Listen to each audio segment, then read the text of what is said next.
Donc les trois types de devises à ce jour sont, vous savez, l'argent des dieux, l'or et l'argent. Ensuite, vous avez l'argent gouvernemental, ce qui est la monnaie fiduciaire, le dollar, l'euro, le yen, le yuan.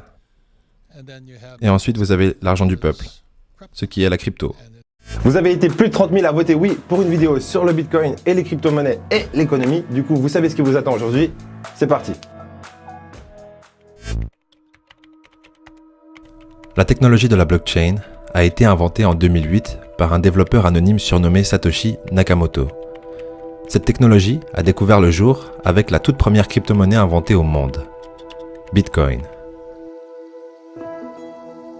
Ce système cryptographique a été créé dans le but de devenir le premier système de paiement digital qui n'est pas contrôlé par les banques centrales et le gouvernement, et qui est totalement décentralisé. En effet, il n'a jamais existé auparavant un système de paiement de personne à personne en ligne, ce qu'on appelle P2P ou peer-to-peer dans le monde de la crypto-monnaie. Par exemple, lorsque vous payez votre café avec votre carte bancaire, ce n'est pas vous qui payez votre café, mais votre banque. Plus précisément, vous demandez à votre banque de payer et elle peut accepter ou refuser l'opération. Et vous me direz, oui mais quel est le problème ? Ah, j'espérais justement que vous me poseriez cette question. Il est primordial de comprendre dans quel contexte Satoshi Nakamoto a décidé de créer le Bitcoin. Le Bitcoin a été créé suite à la crise économique de 2008, et ce n'est pas pour rien. Il est important de savoir que les monnaies gouvernementales finissent toujours par mourir. La raison est simple. Les gens au pouvoir succombent toujours à la tentation d'en vouloir plus. Déjà à l'époque, par exemple, les empereurs romains diluaient l'or de leurs pièces avec du métal, pour ne finir plus qu'avec des pièces de métal qui ne valaient plus rien. Ce qui n'est fondamentalement pas un problème en soi. Le vrai problème était l'augmentation du nombre de pièces en circulation. Comprenez bien que plus il y a une augmentation du nombre de pièces dans un pays, moins ces pièces ont de valeur. On appelle ça l'inflation. Vous connaissez d'ailleurs probablement la suite. Toute l'économie de Rome s'est effondrée, durant le 4e siècle après Jésus-Christ. Le 15 août 1971, le président Richard Nixon décide à nouveau d'emprunter ce chemin dangereux, en annonçant l'arrêt provisoire de la convertibilité du dollar en or. I have directed Secretary Connally to suspend temporarily the convertibility of the dollar into gold or other reserve assets. Cet arrêt était dit provisoire, mais est pourtant encore en vigueur à ce jour. Ce qui veut dire que depuis cette date, les banques ont plus ou moins champ libre en ce qui concerne la création monétaire par le prêt bancaire. D'ailleurs, la valeur de l'argent fiduciaire ne cesse de diminuer depuis cet événement, et la plupart des marchés subissent de grosses bulles qui devront tôt ou tard éclater.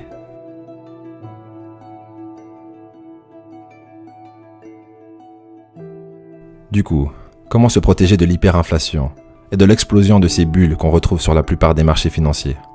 La plupart des investisseurs aguerris se tournent actuellement, et de plus en plus, vers des métaux précieux comme l'or et l'argent. Ces deux métaux précieux sont souvent utilisés comme un investissement sécuritaire avant tout. Ce qui est intéressant et qui n'existait pas auparavant, c'est encore une fois le Bitcoin, qui représente en quelque sorte l'or digital. Si vous ne le saviez pas, tout comme l'or, le nombre de Bitcoin est limité. Il n'y en aura jamais plus de 21 millions. D'ailleurs, au moment où je vous parle, il y a un mineur qui mine un bloc toutes les 10 minutes. Et il y a 12,5 bitcoins offerts par bloc résolu à ce jour. Mais ce chiffre est divisé par 2 tous les 4 ans. Ces informations nous permettent de prévoir l'année durant laquelle le dernier bitcoin sera miné, soit en 2140. Les personnes qui minent du bitcoin sont appelées les mineurs. Ce sont en gros des geeks passionnés de technologie, qui ont acheté des machines qui leur permettent de résoudre des calculs mathématiques automatiquement. Ces mineurs sont récompensés en bitcoin lorsqu'ils résolvent la dernière équation mathématique d'un bloc de la chaîne. D'ailleurs, on appelle ça la blockchain, comme si c'était quelque chose de singulier. Alors que ce serait plutôt une chaîne de blocs, à laquelle un nouveau bloc s'ajoute toutes les 10 minutes. Mais ce n'est pas tout. Leurs machines permettent également à la blockchain de Bitcoin de fonctionner et d'être hautement sécurisée. Enfin bref, revenons à nos moutons. En ce qui concerne la réserve de valeur, il faut savoir que le Bitcoin a plusieurs avantages par rapport à l'or, même si malgré tout, son futur reste plus incertain que celui de l'or. Pour commencer, contrairement à l'or, le Bitcoin ne peut pas être transporté physiquement. En effet, le Bitcoin est uniquement digital. Le Bitcoin est utile pour le transfert de valeur en ligne, rapide, sécurisé et pas cher. D'ailleurs, ces 3 caractéristiques devraient s'améliorer de façon exponentielle avec le développement du Lightning Network. Il faut également réaliser que les nouvelles générations sont déjà habituées à ce monde digital, ce qui nous laisse présumer qu'en cas de crise, ils n'auront aucun mal à conceptualiser et à communément accepter la valeur et l'utilité de Bitcoin malgré son intangibilité, alors que les anciennes générations iraient plutôt protéger leurs capitaux dans l'argent des dieux, autrement dit, les métaux précieux. À ce stade de la vidéo, nous avons parlé des utilisateurs, qui sont donc les investisseurs et les crypto-enthousiastes. Et nous avons également parlé des mineurs, qui contribuent au bon fonctionnement du système des crypto-monnaies. La troisième catégorie des acteurs dans l'écosystème de la blockchain sont les développeurs. Sans développeur, il n'y aurait ni mineur, ni utilisateur. D'ailleurs, le jeune développeur Vitalik, qui rédigeait un magazine sur le Bitcoin en 2011, a lui réalisé que la blockchain pouvait être utile dans bien d'autres domaines que celui du paiement en ligne. Dès lors, il créa la crypto-monnaie Ethereum, qui fonctionne sur la base de smart contracts. Enfin bref, je ne vais pas rentrer dans les détails, mais sachez que de nombreuses entreprises lancent leur tech startup sur la blockchain d'Ethereum, qui propose beaucoup plus de fonctionnalités que celle de Bitcoin. Cette nouvelle technologie pourrait mettre tout type d'intermédiaire dans une situation délicate. Ces startups se lancent sous forme d'ICO, ce qui est l'équivalent d'IPO en bourse. Mais elles offrent la possibilité d'investir à monsieur et madame tout le monde. Malheureusement, parmi ces ICO, on y trouve beaucoup d'arnaques, et beaucoup de personnes y perdent leur argent. Il est bon de savoir que Bitcoin reste au final la crypto-monnaie la plus décentralisée qui soit, mais il est également important de ne pas oublier qu'elle ne vous offre pas pour autant l'anonymat à tous les niveaux. Le grand journal, également appelé le ledger, contient toutes les transactions et les détails qu'elles contiennent, à part votre nom, qui est remplacé par votre public key. Ce grand journal est public et accessible par tous, comme les codes sources de Bitcoin. Le domaine de la crypto-monnaie est vaste, et les organismes de régulation travaillent toujours sur leur définition de qu'est-ce qu'une crypto-monnaie. Pour le moment, la plupart d'entre elles sont considérées comme des commodités. On est d'accord, si vous ne connaissiez pas le Bitcoin, ça fait pas mal d'infos d'un coup. Du coup, une petite pause café s'impose. Et du coup, dans cette deuxième partie de vidéo, vous allez découvrir l'opinion de plusieurs directeurs d'entreprises. Et d'ailleurs, vous allez voir, ils sont directeurs, mais pas de petites entreprises. Et du coup, je trouve qu'ils sont plutôt bien placés pour vous donner leur avis sur le Bitcoin. Vous êtes investisseur et vous avez investi dans tellement de sociétés comme Twitter, Snapchat et Facebook. Est-ce que vous avez investi dans la blockchain et Bitcoin? J'ai acheté des Bitcoins en 2014. Donc, je vais juste avoir besoin que vous mangiez ça. Juste une minute. Ok? J'adore montrer mon account Coinbase aux gens. Ils sont la merde. J'ai investi 25 000. Maintenant, ça vaut quoi? Donc, Marcus, écoute. Je pense que la blockchain, c'est bien plus gros que ce que les gens réalisent. Les gens qui kiffent ça aiment généralement le Bitcoin. Ensuite, les gens un peu plus intelligents s'intéressent à Ethereum. Mais lorsque vous comprenez qu'est-ce que la blockchain, le truc le plus fou avec la blockchain, selon moi, ça peut littéralement renverser l'Amérique, la Chine et la Russie. C'est autant puissant que ça. C'est une plateforme de confiance. On peut faire des trucs entre nous, et tout le reste est d'or. C'est tellement lourd, mec. Je le comprends théoriquement. Je n'ai pas passé énormément de temps là-dedans, ok, mais j'en passe de plus en plus dernièrement. Est-ce que les gens qui s'intéressent plus à Ethereum qu'à Bitcoin sont réellement plus intelligents? Je ne pense pas. Mais il faut savoir que Gary Vee est un venture capitaliste, c'est-à-dire que c'est un investisseur qui investit dans les premières phases d'une startup, qui sont en soi des investissements risqués, mais potentiellement beaucoup plus rentables. Et actuellement, il y a énormément de startups, de tech startups qui se construisent sur la blockchain d'Ethereum. Et je pense que c'est pour ça qu'ils pensent que les gens qui s'intéressent à Ethereum sont plus intelligents. Mais pas nécessairement. Il faut savoir que Bitcoin a pour but, actuellement en tout cas, d'être une réserve de valeur, alors qu'Ethereum est plutôt une entreprise et une blockchain qui nous permet une infrastructure sur laquelle on peut construire d'autres entreprises, des tech startups, et justement, entre guillemets, se débarrasser de ces intermédiaires. On va maintenant découvrir quel était l'avis d'un des anciens directeurs de Facebook il y a 5 ans. C'est une grosse affaire. C'est une grosse affaire. Parce que ce dont on parle maintenant, c'est que pour les 3 à 5 prochaines années, une incroyablement meilleure réserve de valeur qui est l'or 2.0. Ok? C'est utilisé partout où vous penseriez que ça serait utilisé. Russie, Iran, Irak, Égypte, Venezuela, Argentine. Partout il y a des pressions monétaires. Partout où vous voulez en gros protéger vos avoirs. Et ensuite après ça deviendra probablement un mécanisme de paiement. Vous l'avez remarqué, Chamath Palihapitiya était plutôt positif sur l'avenir du Bitcoin il y a 5 ans. Est-ce que son avis a changé entre-temps? C'est ce que vous allez découvrir maintenant. C'est maintenant un jeu de confiance. Ok? Il n'y a pas de réelle utilité là-dedans. C'est un avantage fondamental et fantastique dans la réserve de valeur contre les régimes autocratiques et les infrastructures bancaires, qui nous savons sont corrosives à ce dont le monde a besoin pour fonctionner correctement. On ne peut pas avoir des banques centrales qui impriment de l'argent infiniment. Donc voilà ce que je dirais. De la même façon que j'ai dit en 2013 de mettre 1% de vos avoirs dans Bitcoin, je vais encore parler aujourd'hui. Je pense que ce truc vaudra 100 000 Lcoin, probablement dans les 3 à 4 prochaines années. Et je pense que ça vaudra, dans les 20 prochaines années, $1 million le Bitcoin. Donc si vous avez $100 à investir, ce que je dis c'est, mettez $1. Et la raison pour laquelle $1 a autant de valeur, c'est parce que le Bitcoin est fondamentalement pas corrélé aux autres 99% traditionnels. Et si par hasard, tous les gens qui gèrent le 99% ne savent pas totalement ce qu'ils font, ce $1 pourrait tous nous sauver. Après une telle prédiction, je pense que c'est le moment idéal pour partager avec vous la règle d'or, qui est la suivante. N'investissez jamais plus que ce que vous pouvez vous permettre de perdre. Ça a l'air de rien comme ça, mais beaucoup de gens ont fini sur le trottoir à cause de Bitcoin. Donc soyez prudents. Malgré tout, je reste hyper positif par rapport à l'avenir du Bitcoin, mais dans l'intervalle, il peut se passer beaucoup de choses. On va maintenant écouter un des frères Winklevoss nous donner son avis sur le Bitcoin. Je pense que Bitcoin peut potentiellement devenir la monnaie de réserve mondiale. En tout cas, en ce qui concerne les devises digitales et tous les autres potentiels altcoins qui pourraient sortir. Je pense que ça crée vraiment... Je veux dire, il y a 168 devises autour du monde, plus ou moins. Il n'y a pas de devises sans frontières. Il n'y a que des systèmes de paiement avec frontières.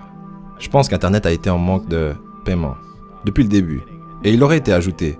Mais vous savez, monsieur Tim Berners-Lee, il aurait, vous savez, ajouté un système monétaire plutôt qu'un système IP protocole. Mais ça a pris jusqu'à 2009 pour que Satoshi résolve le problème des généraux byzantins. Et maintenant, on peut envoyer de la valeur par Internet. C'est vraiment la dernière pièce manquante. 3 ans avant ça, quand on venait de se lancer dans Bitcoin, je ne crois pas que les gens avaient vraiment compris le côté inévitable en gros, pouvoir envoyer des salaires et de l'argent à travers Internet. Et maintenant, je pense que ça devient de plus en plus clair comment tout ça a été retenu. En ce qui concerne le commerce sur Internet, les systèmes de paiement comme Fedwire, transfert électronique et carte de crédit ont été construits dans les années 50 et 60. Et nous l'avons en gros piraté pour Internet. Et nous avons fait un plutôt bon travail. Mais c'est le moment de libérer le potentiel complet. Et ça arrive. On a commencé avec l'Internet de l'information et on évolue depuis 2009 sur l'Internet des valeurs. Qu'est-ce que ça veut dire ? Vous l'avez compris, ça veut dire que vous allez pouvoir faire des paiements P2P. Et je sais que vous savez qu'est-ce que P2P. Maintenant, on va découvrir l'avis de Robert Kiyosaki que vous adorez tous. On a dernièrement posté une vidéo avec Robert qui a dépassé le 1 million de vues et on va découvrir son opinion maintenant par rapport au Bitcoin. Donc les 3 types de devises à ce jour sont, vous savez, l'argent des dieux, l'or et l'argent.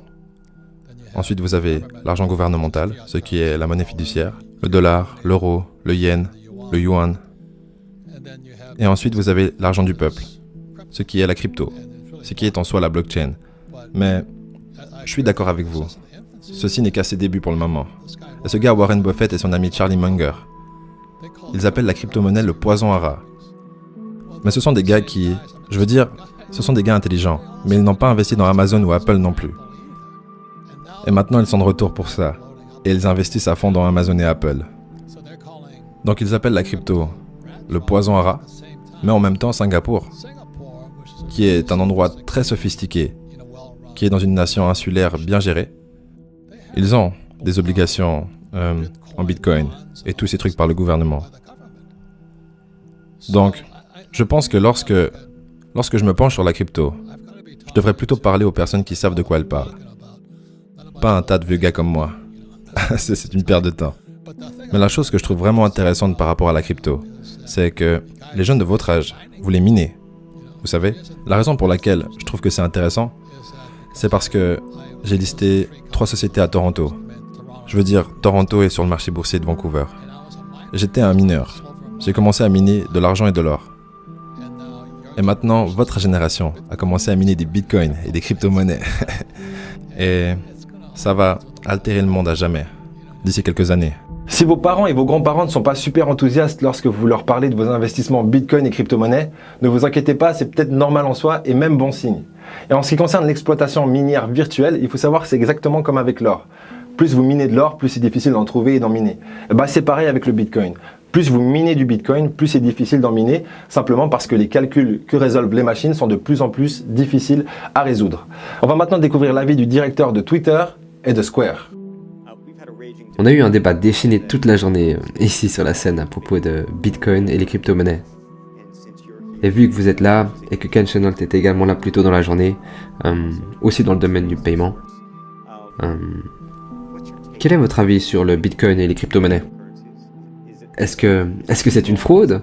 Est-ce que c'est le prochain Enron? Ou est-ce que c'est là pour rester et bien réel? Je pense que c'est facile de se perdre dans son aspect superficiel et dans le niveau de surface, et d'ignorer toutes les technologies incroyables en dessous. Je pense que le white paper de Bitcoin est l'une des œuvres majeures de ces 20 dernières années dans les sciences informatiques. Je pense que ça a des impacts qui vont bien au-delà de la crypto-monnaie. Je pense que ça a des impacts sur la confiance. Ça a des impacts sur l'identité. Mais c'est une continuation de la décentralisation. On a vu la décentralisation fonctionner avec Internet. On a vu la décentralisation marcher avec les informations sur un cloud. On a vu la décentralisation fonctionner avec l'informatique, avec des plateformes comme AWS et DCP. Et on continue à voir, dans l'une des dernières utilités fondamentales qu'on utilise en tant que société, ce qui est le grand journal. C'est un grand journal décentralisé. Et cela contient un pouvoir extrême. Donc je veux m'assurer qu'en tant que société, et ça ne concerne pas seulement Square, mais également Twitter, que nous nous intéressions à des technologies comme la blockchain et comme les crypto-monnaies, et apprendre comment est-ce qu'on peut appliquer ça, pour créer de nouvelles expériences ou créer de nouvelles efficacités, pour faire des choses qu'on essayait déjà de faire, mais qui nous ont gênés par le passé, à cause de X ou Y ou Z. Mais maintenant, nous avons soudainement eu cet incroyable accélérateur que nous pouvons appliquer de façon unique. Donc je suis inspiré par ça. Nous acceptions Bitcoin en 2014 avec Square. Et beaucoup de nos vendeurs à cette époque vendaient des choses comme de l'encens et des bougies. Et il s'est avéré que les gens en 2014 n'utilisaient pas Bitcoin pour acheter de l'encens et des bougies. Donc on n'a pas vu beaucoup de transactions, mais on a appris énormément de tout ça. Et nous avons intégré cette façon de penser. Je pense que c'est fascinant. Donc, je ne tomberai pas dans le piège de m'en débarrasser à cause de l'aspect du niveau de surface. Je regarderai vraiment profondément dans la technologie et comment est-ce qu'on peut l'utiliser pour améliorer les choses. Et, vous savez, améliorer une nouvelle forme de communication autour du monde, ce qui est notre façon de traiter et notre façon d'échanger de l'argent. Selon moi, l'élément le plus important et à retenir, c'est de ne pas se perdre dans le niveau de surface. Et qu'est-ce que le niveau de surface? C'est simplement le prix et l'évolution du prix du Bitcoin. Il faut savoir que l'évolution du prix du Bitcoin est plus un indicateur de la psychologie des marchés plutôt que l'évolution de la valeur réelle. Parce qu'au moment où je vous parle, le prix du Bitcoin est en train de s'effondrer alors que les technologies s'améliorent de jour en jour. Et c'est justement dans ces zones-là qu'il faudrait investir si vous souhaitez investir, plutôt que lorsque le Bitcoin est à 20 000. Ce qui est plus ou moins logique, mais peut-être contre-intuitif lorsqu'on veut vraiment investir. Peu importe. Maintenant, vous allez découvrir l'avis de McAfee. Oui, j'ai bien dit McAfee. Vous avez peut-être l'antivirus. C'est plus du tout le propriétaire de McAfee. Ça a été vendu il y a bien longtemps. Mais il va nous donner son avis sur le Bitcoin. Est-ce que votre chiffre pour le million de dollars est basé sur des maths? Je sais que vous êtes un mathématicien. Je crois même que vous avez un master en mathématiques, n'est-ce pas? Je crois bien que vous avez un master en mathématiques. Et étant une personne qui est dans les maths, et que votre cerveau est branché sur tout ce qui est maths, êtes-vous arrivé à une valeur d'1 million de dollars basée sur une formule, ou est-ce que vous êtes arrivé à une valeur d'1 million de dollars basée sur une supposition de ce que vous pensez que ça vaut? J'ai regardé le nombre d'utilisateurs et la croissance des utilisateurs. Et j'ai choisi le million parce que ça doit être plus qu'un million, je peux vous le garantir. J'ai regardé ça de cette façon et j'ai trouvé peut-être entre 3 et 7 millions. J'ai aussi regardé ça de la façon exploitation minière, ok? Qui est selon moi beaucoup plus fiable. Le dernier Bitcoin à miner. Ok, il y a 10 000 mineurs. Merci Jimmy. Le niveau de difficulté pour ce dernier Bitcoin sera presque infini. Cela coûtera 4 à 5 milliards de dollars pour miner ce dernier Bitcoin. Et les mineurs le feront. La valeur de ce dernier Bitcoin se doit d'être plus que le travail accompli pour miner cet enculé. Donc si ça coûte, disons même 1 milliard de dollars. Donc disons 1 milliard de dollars pour miner le dernier Bitcoin, travaillant à l'envers depuis là pour définir qu'est-ce qu'il en sera en fin 2020. Donc deux façons d'arriver au même chiffre. Entre 5 millions, c'est probablement plus juste. 1 million, c'est bien en dessous de la tranche inférieure. Donc je suis vraiment en sécurité. C'est fascinant de vous regarder et de voir le niveau de conviction que vous avez. Ce n'est même pas de la conviction. Je regarde la réalité, objectivement. Non pas ce que je souhaiterais voir, mais ce que c'est réellement. Oui, vous avez bien compris, 1 million le Bitcoin en fin 2020. Est-ce que je pense que c'est possible? Oui, littéralement, dans ce domaine, plus ou moins, tout est possible. Par contre, je pense que c'est un peu ambitieux pour fin 2020. Je suis certain que le Bitcoin va dépasser le million, largement d'ailleurs, tôt ou tard. Mais fin 2020, c'est peut-être un peu précoce. Mais qui sait, de toute façon, c'est de la spéculation, personne n'en sait rien. Voilà, maintenant on va découvrir qu'est-ce que Andreas Antonopoulos a à dire sur le Bitcoin, sachant qu'il est le défenseur, on l'appelle comme ça, du Bitcoin. Malgré le fait qu'on disait à tout le monde que le monde était sur le point de changer, personne ne nous a cru. Du moins, personne ne m'a cru, parce que j'avais 19 ans et j'étais bizarre et timide. Donc ça n'a pas vraiment marché. Mais ça m'a appris une chose. Ça m'a appris à faire confiance à mon instinct. Parce qu'en effet, ça a changé le monde. Mon deuxième livre s'appelle The Internet of Money. La raison pour ça, c'est que la technologie dont je vais vous parler aujourd'hui est sur le point de transformer le monde. À part égale. Elle va également transformer Internet, Bitcoin, ridiculisé, moqué, ignoré pendant les 5 à 6 premières années. Plus tellement de nos jours.